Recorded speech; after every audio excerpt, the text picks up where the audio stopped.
Hello and welcome to episode 8 of the Talk Witchcraft podcast. In this episode, we'll start by defining the kitchen witch.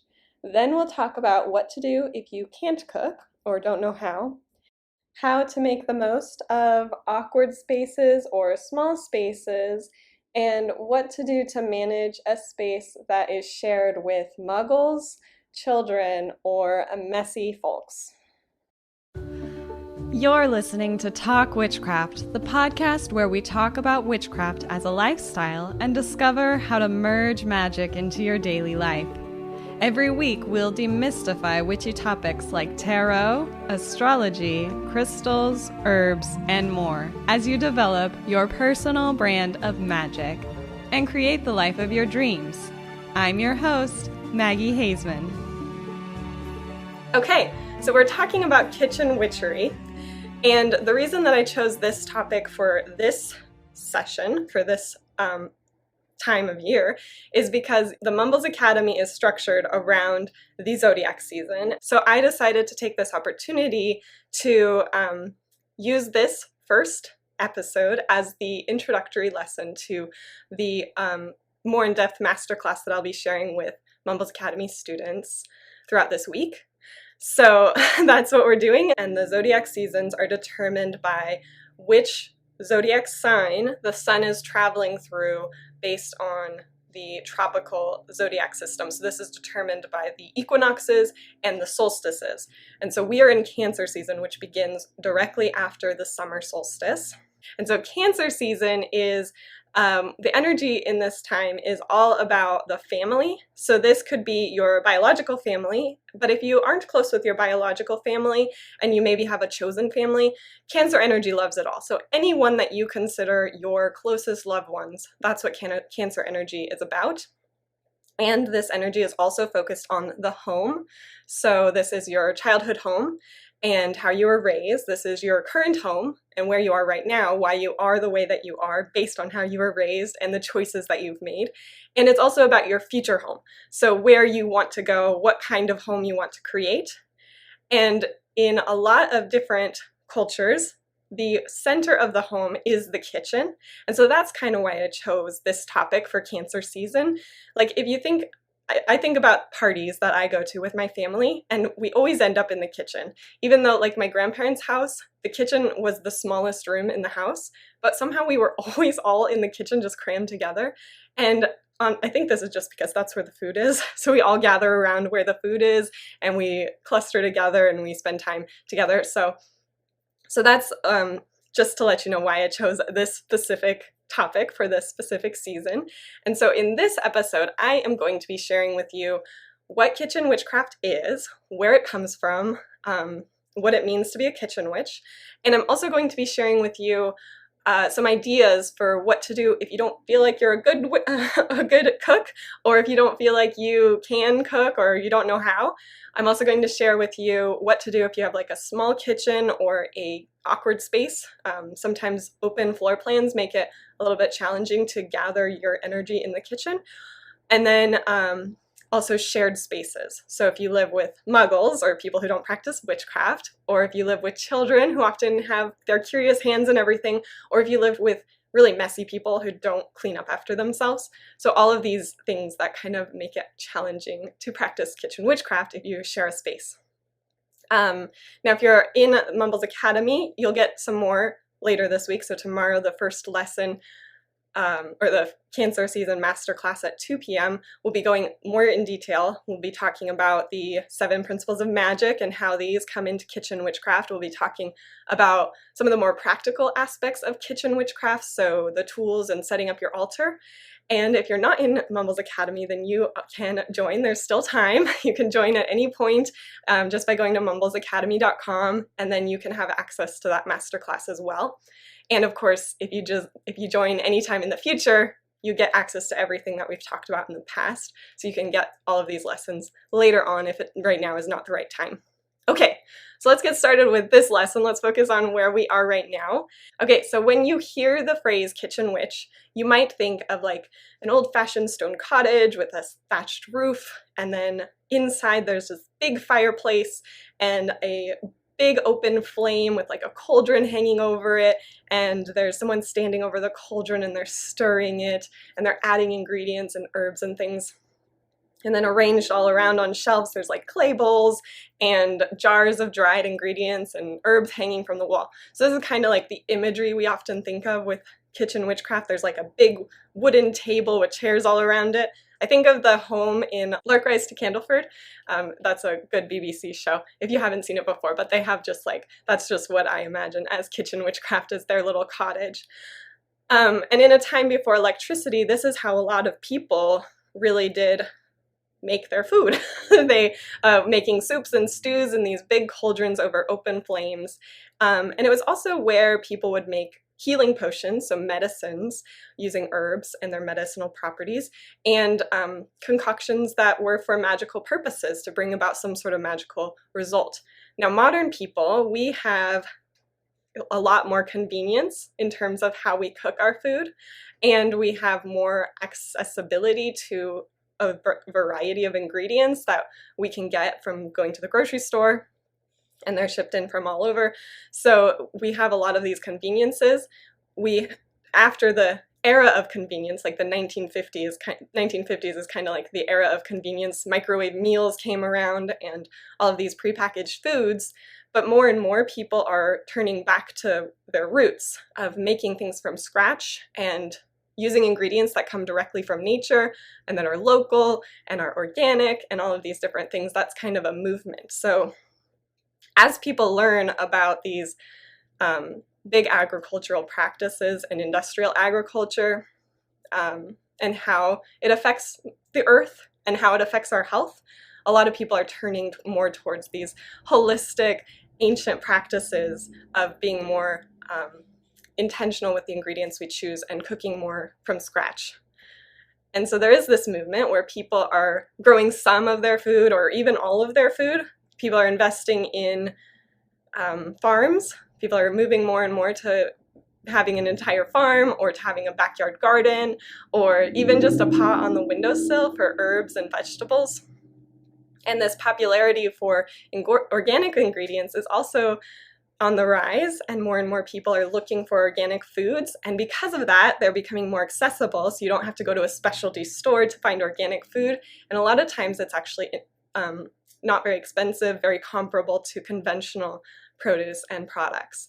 So that's a really exciting time to live in, where the movement of wanting more of these things is actually creating more demand and making the prices more accessible to people. All right. And then we also are seeing this rise in witchcraft, which of course is very exciting. There's this rise in witchcraft, which has resulted in this increase in the interest in magical properties of the food that we eat. So we're learning more and more about how food has this transformative energy. And so the more people who are interested in witchcraft, the more people are interested in kitchen witchery. So this word, kitchen witchery, is kind of like a modern phrase that we use to define a really ancient practice of just making food the way our ancestors did. So throughout this episode, I will be using my definitions for witch and witchcraft and magic, and I'll be calling the kitchen witch this just for simplicity. So it doesn't mean that everyone who practices kitchen witchcraft or who uses magic in the kitchen is a kitchen witch. It's just a simplicity thing. So I like to use my definitions. I'm going to share them again. A witch is someone who is aware of their own power and puts that power into action. More simply, a witch is someone who practices witchcraft, and witchcraft is the use of magic to create change in your environment or the practice of exerting your will to get what you want out of life. So those are my definitions for these words and kind of how I define it. But again, there are people who don't practice magic who might not consider themselves a witch. So I just wanted to make that distinction that I'm kind of using this phrase, but there are people who might not be witches who practice kitchen witchcraft. So these cooks revere the earth and they understand that transformative energy of food. So they may be engaging in these crafts that fall under this umbrella of kitchen witchcraft, but they're not necessarily witches. whatever you're doing, whenever you create a tea or an herbal medicine or a tincture or some sort of meal with intention, that is kitchen witchcraft. That's how I'm defining kitchen witchery. Anytime that you're putting your magic into something that you're going to later ingest, anytime you consider the practice of cooking your food, so the whole ritual of it as a ritual, including the cleaning and the cooking and the collecting of ingredients and the blessing of your tools, all of that is part of the ritual of kitchen witchery. So whether you consider yourself a kitchen witch or not, this episode, this lesson is designed for anyone who is interested in the magical properties of food and the mundane preparation of cooking and eating food. And everything here is meant to be practical and useful for any spiritual person at any level of cooking skill, so long as you just want to incorporate some magic into your food. So we're going to talk about what it means to actually be a kitchen witch, and the main quality of a kitchen witch is that you incorporate magic into preparing and eating food. So any meal or kitchen creation that you create in a kitchen that is done with intention for a specific purpose, that's kitchen witchery. There are many other practices that can be involved in kitchen witchery, but the main thing is this, that you incorporate magic into this process of cooking. So a kitchen witch may or may not grow some or all of their food in a garden or a farm or in a pot inside, but however the ingredients arrive to the witch, whether they were grown or purchased or purchased from a grocery store or purchased from a farmer directly, however it's brought into the kitchen witch's life, there is this honoring of the nutritional value, the nourishment, and the magical qualities of that food. Now, many kitchen witches prefer to make everything from scratch and avoid buying processed and prepackaged foods whenever possible, but that doesn't mean that you can't use prepackaged foods or processed foods in a kitchen witchcraft practice. The reason that many kitchen witches tend to like to make things from scratch is because of this idea that the ingredients are as close to the earth as possible, so the original source of nourishment is close to the earth. But again, that doesn't mean that those processed foods can't be incorporated into a kitchen witchcraft practice. The process of cooking and growing or collecting the ingredients, preparing them to cook through slicing or blending or chopping or whatever you do to prepare them, and the actual cooking process, as well as the cleanup after the meal, these are all considered part of the ritual of cooking, of kitchen witchcraft, and it's not a chore. So you kind of shift your mindset around what you're doing. Instead of this being like a chore, something you have to do, it's something that you enjoy doing and you do because of the nourishment that you're bringing your body and the magical transformation that you can expect through making these magical meals. And then the eating of the food, of course, is also part of that ritual. And then the tools and gadgets involved in kitchen witchcraft become your magical tools. So whatever you use in your kitchen for cooking, pots and pans, small appliances, large appliances, mixing bowls, your dishes, your cutlery, your mixing spoons and spatulas, all of these things that you use for cooking, they become magical because you've assigned them the task of being part of your ritual for cooking. And many kitchen witches also will cleanse and charge all of these tools and the space itself as part of their ritual. And focus their intention on the tools as they use them and give them the task of putting your intention into the food that you're making. And then with all of this said, there are so many ways to be a kitchen witch. And so my goal here is to just show you that there are lots of different ways to bring more magic into your kitchen. Because kitchen witchery is one of the easiest ways, the best ways to bring more magic into your daily life. You're eating every single day. Everyone has to eat. So you have this opportunity every single day to learn about the ingredients in your food and their magical properties. So the properties that they possess and how you can use that to transform and to create this result that you desire. And then you also have this opportunity to, as you're eating, whether you made the food or not, so maybe you're at a restaurant or you've gotten takeout, you have this opportunity to set an intention for that meal. Okay, so whatever your practice looks like, you can bring that practice into the kitchen. So if you have a specific deity that you work with, you can bring them into the kitchen with you. If you work with the elements, you can bring them into the kitchen. Anything that you normally do, however you cleanse your kitchen in the same way, however you charge your tools, charge your kitchen gadgets in that way. So whatever you normally do, you can just pull that into your kitchen witchcraft practice. Your cookbooks become your grimoire because that is a book of recipes or spells. Your spoon becomes your wand because you're using it to direct your intention into the thing that you're cooking.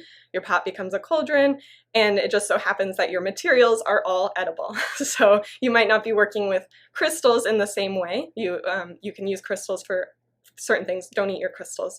You can use them for charging your ingredients though, and you're using all of your herbs and things like that. Those are all edible. Now, the remainder of this episode, I just want to talk about some objections that might come up for people as they think about becoming a kitchen witch or bringing kitchen witchery into their practice.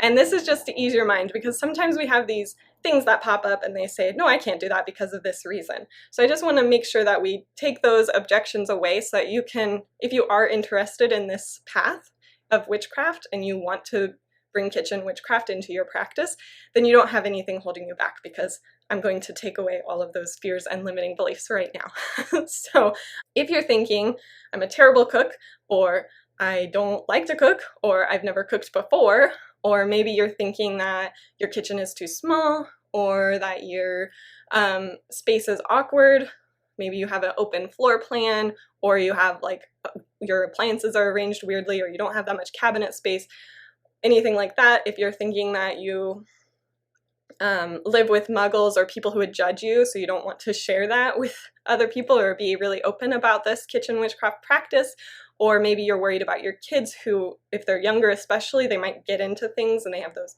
curious little hands. So if you have worries about that, or if you have really messy roommates, or even like your spouse or your partner who is very messy and leaves you all the cleanup. So all of that sort of stuff, if anything is plaguing your mind right now, then I'm going to clear that up. We'll address it right now. Okay, so the first two that I mentioned, the I don't know how to cook or I've never cooked before, those are pretty similar, so I'm just going to talk about them kind of together. But if you don't feel like you can cook, you don't know how, then it is a little bit overwhelming to consider jumping into this culinary adventure of creating meals from scratch. Maybe you prefer to get takeout or to go out to eat, or maybe you have a bunch of microwave meals or other convenient options. Don't get discouraged if that's you, because we all start learning somewhere. It is necessary to have some sort of interest in learning this type of magic, so you want to feel excited about the idea of kitchen witchcraft. You don't want to think of it as a chore.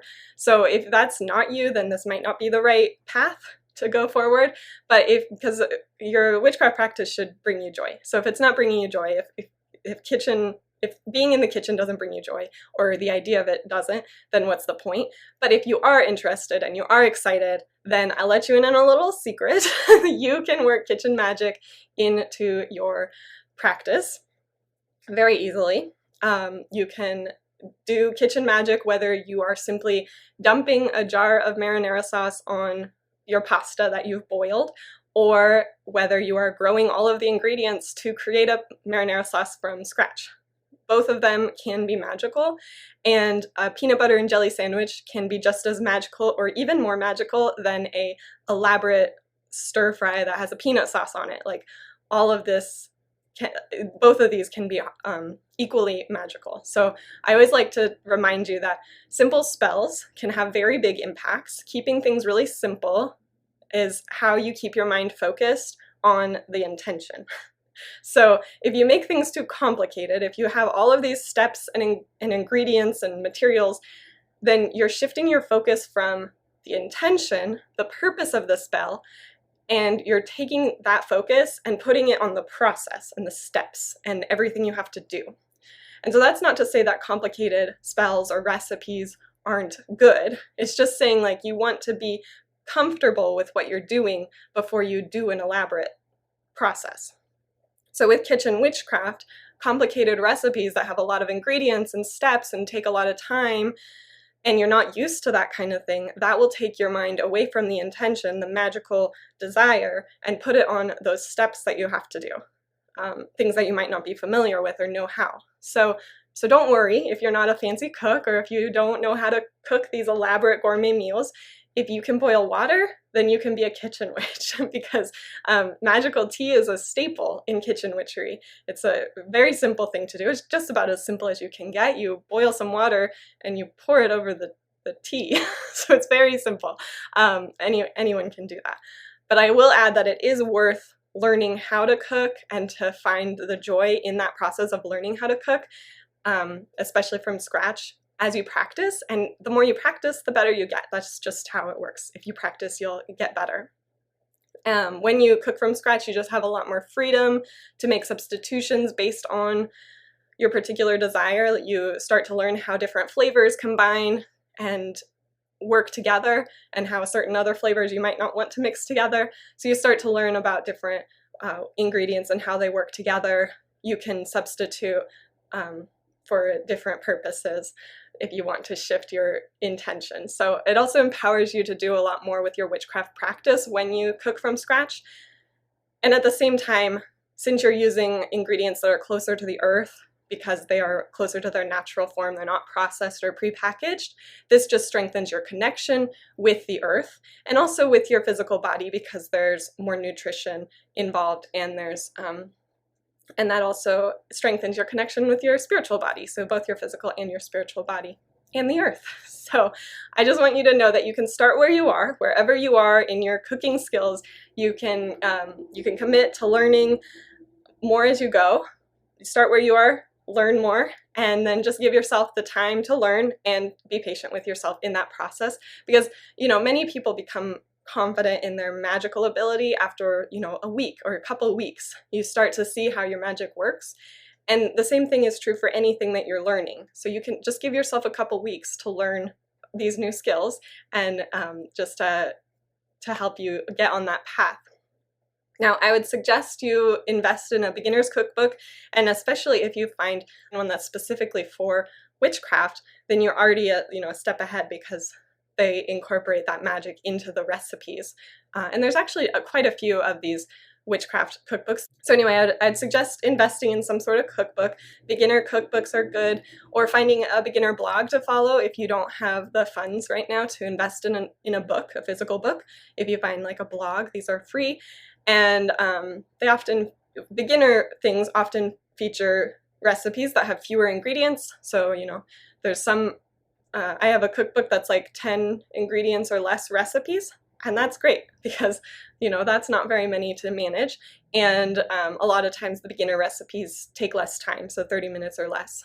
Now, I also recommend that when you do try something new, especially if you're new to cooking, to start by running through once without applying your magical intention to that cooking process. So just that gets you comfortable with the steps involved with the cooking, and then that also helps you to build up that confidence. And then the next time you make it, you can apply your magical intention to it. You can focus your intention because you already know the steps. You've already done that learning process, and you can move forward with making it and applying your intention to it.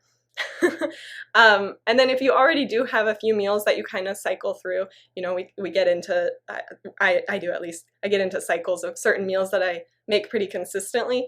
And so you can study those meals that you do know how to make, and look at the ingredients and see what the magical properties of them are, and see what you can use them for in the future if you need a certain purpose, if you want to have them for a certain magical purpose to create that outcome.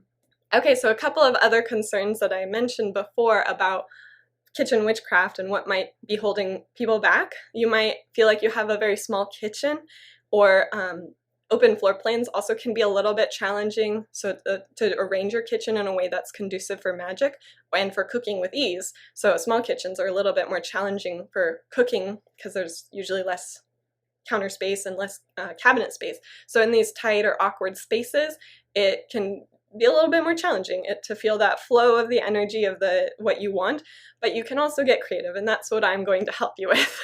So my example here is my husband and I used to live in an apartment, and the apartment was open, so pretty much completely open. The only doors in the whole house was like the front door and the back like open to the courtyard, and then there was a door on each of the bathrooms, but the bedrooms didn't have doors. Well, the bedroom, there's one bedroom, and then the den didn't have a door. So it was very, very open. All of the energy got all like mixed up. And so I had to set really clear boundaries for the energy. And I did this using a variety of tools like crystals and just visualization.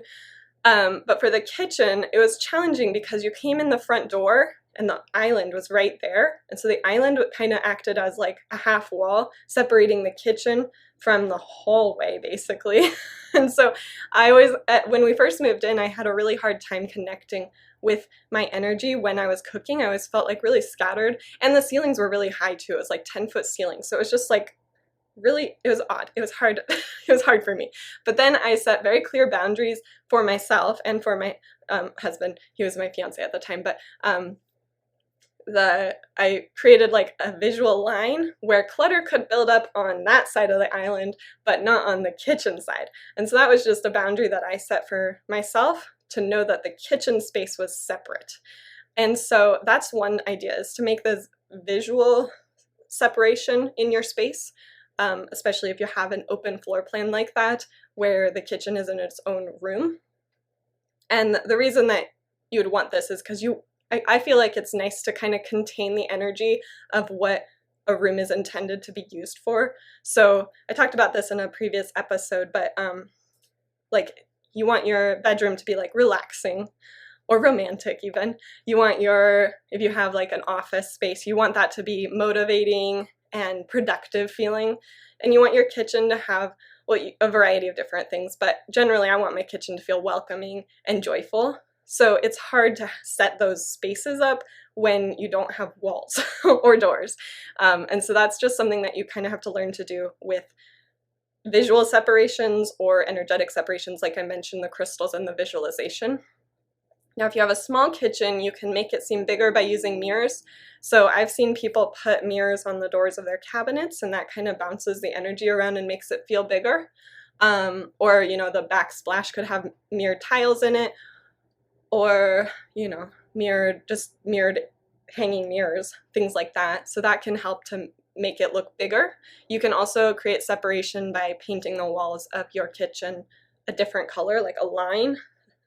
If you're allowed to paint, some apartments don't allow that if you're renting.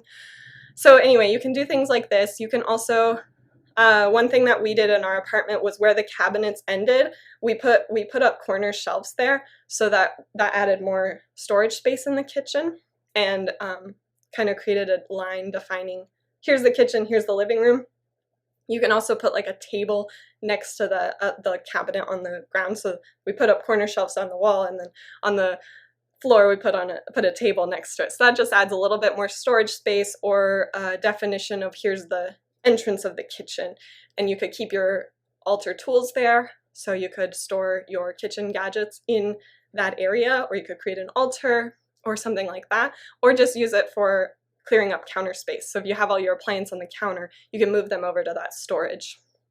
And then you can also, instead of keeping an altar up all the time in your kitchen, if you want to have an altar, you can create like a temporary altar every time you cook. So you just get out all of the tools that you'll be using and kind of lay them out, and you can bless them or charge them or whatever your practice calls for before you start cooking. You could cleanse them as well. So that's an idea, is to just have like a temporary altar to set up when you're actively cooking, and then put it away so that it's not adding like clutter or taking away space from your kitchen. And again, you don't have to have an altar if that's not part of your practice or something that you desire in your kitchen. You don't have to do that at all if you don't want one. Now, one thing to keep in mind is that when you have a small kitchen, or if you have kind of an awkward space that makes it hard to cook, then elaborate and from scratch meals are much more challenging, or even impossible, like maybe even stressful. Like I know that feeling of like, I have too many pans on the burner, that all of my things are in the sink. It's like a crazy mess, and it's very stressful. So just remember what I said before about simple spells, and they can be just as impactful, effective. So you know, you don't have to do those elaborate meals, those gourmet from scratch meals. You can do something much more simple. I often like to do meals that just take 1 or 2 pans or pots, all of that sort of thing. Whatever you do with your kitchen witchcraft practice, you want to make sure that your focused intention is at the core and that you have a joyful heart and it doesn't feel stressful. Again, what's the point? So the last thing that we'll talk about is the shared spaces. So maybe you live with muggles or people who don't practice witchcraft, or maybe you have children who tend to get into everything that you do, or maybe you have messy roommates who create just like a crazy mess, disarray anytime that they cook, and they refuse to clean up after themselves, which can be very frustrating. And all of this can be add a challenge or an obstacle to a kitchen witchcraft practice. So while you may want to have just like this kitchen witch haven and make it, you know, exactly what you imagine a kitchen witch would have, then the reality of this might not be possible based on your living situation. And that's okay, because with some creativity, my favorite thing to do with witchcraft, you can maintain this enchanted kitchen energy anyway, just using some creativity.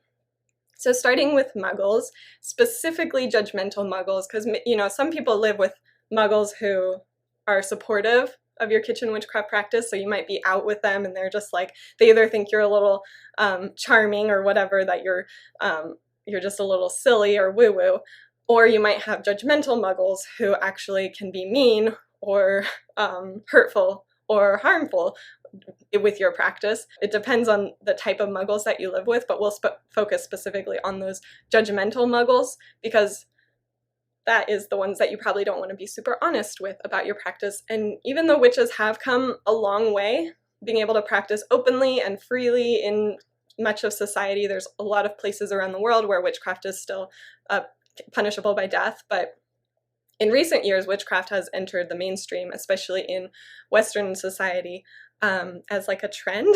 And so that's a little bit annoying in some ways, but it also makes it easier for those of us who practice witchcraft truly and from our heart. So even so, witches still face ridicule and meanness from people who don't really understand what we do and who aren't open-minded about it. So if you don't share your practice openly, or are in the broom cupboard, so to speak, then you probably won't want to display it in your kitchen or in other shared spaces in your home. So I'll just start by saying that kitchen witchery is, again, I said this before, it's one of the easiest ways to practice witchcraft kind of hidden in plain sight, because everyone cooks. So it's an ordinary, mundane activity that everyone does pretty much every day, sometimes 3 times a day, sometimes 1 time a day, depending on who you are.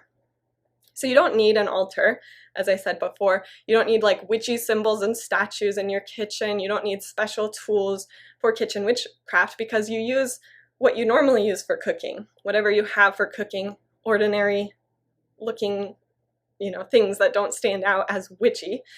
All you really need for kitchen witchcraft is your intention, and to keep that at the front of your focus.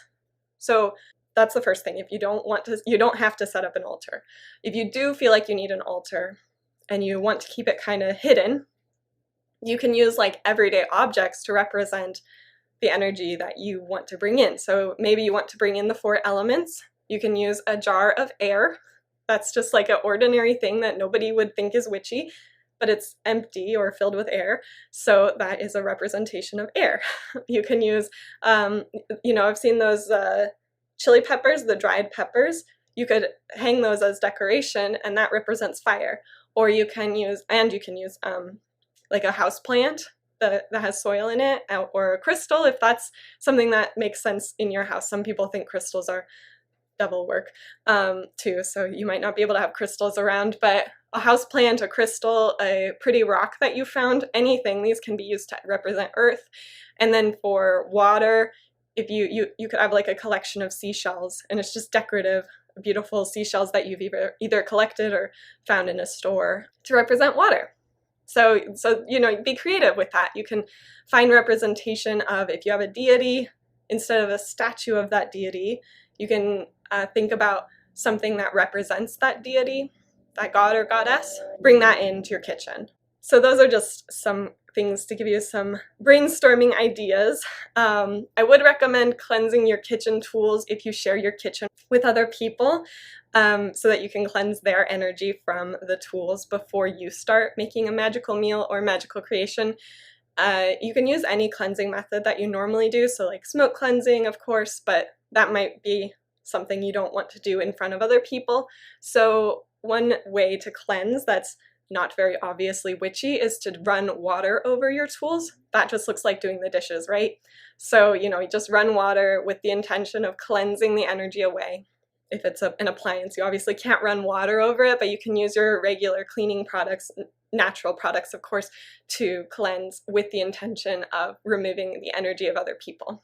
And I also recommend charging your tools and materials with your intention. So that's something that you can do just by holding a tool and visualizing your intention going into that tool. You can also bring your tools into your private space, whether that's like a bedroom or something like that, and charge using other methods like crystals or moonlight. So you might consider having your own set of like mixing spoons and things that you keep in your private space. And then you can do whatever you want and then bring them out whenever you are cooking. So that's another idea, is to have your own tools. Like, not obviously you can't have like 2 microwaves or 2 blenders or whatever, but you could have 2 spoons. And then so that's charging your tools as you're cooking, putting your intention into each tool and your materials as well. So when you're cooking your ingredients, stirring with your magical intention in mind and visualizing the ingredients filling with that intention. There's no need to say anything out loud. Like you might say something like, may this basil bring prosperity, or something like that as you add basil, but you could say it in your head, or you can think prosperity if that is your goal. And then at any time that you do have a long period of time to yourself where nobody else is home, that's your opportunity to cleanse and bless the space more thoroughly. So you can bring out your smoke cleansing bundle, or however you do cleansing, and to bless, and maybe bringing out a sound instrument like a chime or something and using that to cleanse the space. And then finally, you can bring in objects to protect that energy when you cleanse. When you do that blessing more thoroughly, you can bring in objects that you've charged specifically with the intention to maintain that energy. So anything that wouldn't seem out of place, like a knickknack or a figurine or a statue that seems like it goes there or already lives there, a pretty rock again, or crystal, maybe a painting that already hangs in that space, or a picture that hangs in the space. Even something like a vase or a mug or a jar, like all of these things you can charge specifically with the intention of, fill it with the energy of what you want to cultivate in the kitchen, and then it will get to work maintaining that energy in your kitchen. Okay, so that's how to deal with muggles, how to be incognito with your witchcraft practice. And now we'll talk about children. So children are really creative. They have limitless imagination. So there's a lot of benefit of, inviting your children into your work with you. They also can be getting into everything and like to touch things. So if you have children, you probably already have taught them the dangers of the kitchen, and that there's hot things and sharp things, and you probably already keep these things safely away from, they're out of their reach. So you can start with that by keeping your magical tools or anything that you want to keep away from children in a high shelf or in a childproof area of the kitchen. You probably don't have very much time cooking by yourself if you have children, especially if you have young children who like to be near you. So especially, and compared to people who don't have children, who have probably a lot more time by themselves in the kitchen. So if you want to, you can invite your children into the kitchen with you and let them do that work with you. Again, they have this incredible imagination. They can create, and they have a really strong belief. So much more than adults, who sometimes we have to remind ourselves to believe and to have faith in things, where children are much more willing to do that. So they can add just like a ton of power to this. And depending on their age, you can give them tasks to help you. So if they're older, maybe you have some teenagers who are interested in witchcraft, you can ask them to help you by like chopping vegetables or stirring the pot or whatever, mixing ingredients. If they're younger, maybe like elementary or middle school, they might be better at like stirring in a like the dry ingredients or things like that. And if they're really young, they might not be able to help with the actual cooking, but you can set them up with toys and things that makes them feel like they're part of it, whatever age they are. You can invite them to put their intention into that task. So ask them what they want out of this meal, and they can put that in as well. You might also have messy roommates, and maybe that's children, maybe that's a spouse, maybe it's a roommate, someone who's not related to you, a friend, or someone that you barely know and you just happen to live with because you needed a place to live. But I remember how exciting it was for me when my husband and I moved into that apartment after living with three other people, he and I, and then 3 roommates, where we lived for 4 years. And that house was just so chaotic. It was so much fun because it was all of our best friends, but there was always someone cooking or cleaning up after cooking, or they were their stuff was in the sink while they ate after cooking before they cleaned up. So everyone was pretty responsible about cleaning up after themselves, but there was still a lot of energy focused in the kitchen. There's always someone in there. People were chatting and gathering, and so it was hard to really focus on my intention when I was cooking. My practice at the time was much more on magical teas. I did a lot of, that's when I think I probably started drinking a lot more tea then, and now I'm addicted. So I really focused on making tea. So that's one idea, is to really focus your practice on something much more simple than the actual cooking of a meal. But you can also cook intentionally in a chaotic environment. You can still put your intention into it, and especially when you're eating, you can eat intentionally. So not eating in front of the TV or eating in front of while you're reading or something like that, or playing a game, eating and only eating. So that's one thing, is to shift your attention away from the actual cooking and the ritual of being in the kitchen and focus it on the eating or on more simple things like tea. But if you really do want to commit to the whole ritual of cooking, and you have these messy roommates who leave these messes, then obviously the first step is communication. But of course that will depend on the social dynamics of your living situation. So if you have someone who's not really receptive to that, and you've already tried communicating your desire for a clean kitchen and the responsibility of sharing that duty and that chore, then that might be a bit challenging. And if you're out as a witch, then it does make it a little bit easier, because you can express to them that it's part of your practice, and that the energy in the kitchen affects the energy of your food, the quality of your meals, and their meals as well. You can share with them how it affects the quality of their meals as well.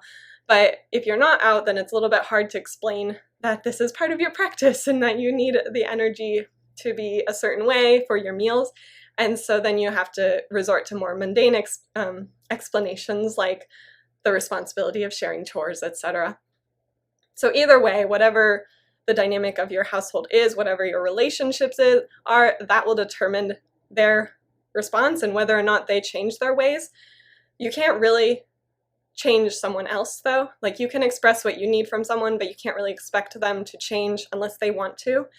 And that's a whole other story about how you deal with that, with someone not respecting your needs.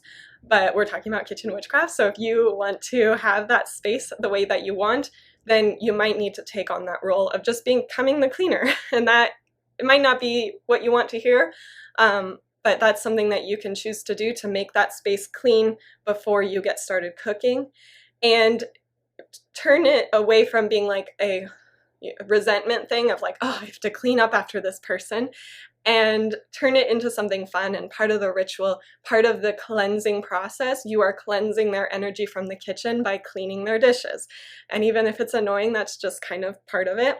And you can treat it as part of the ritual, and you can make it really fun by playing music that you enjoy, really fun music where you can dance and get into it, or, playing a podcast even, or a book that you're listening to, making it really joyful.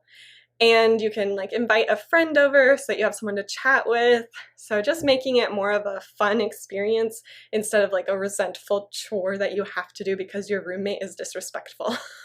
So yeah, you can do that. And then you can also use magical solutions.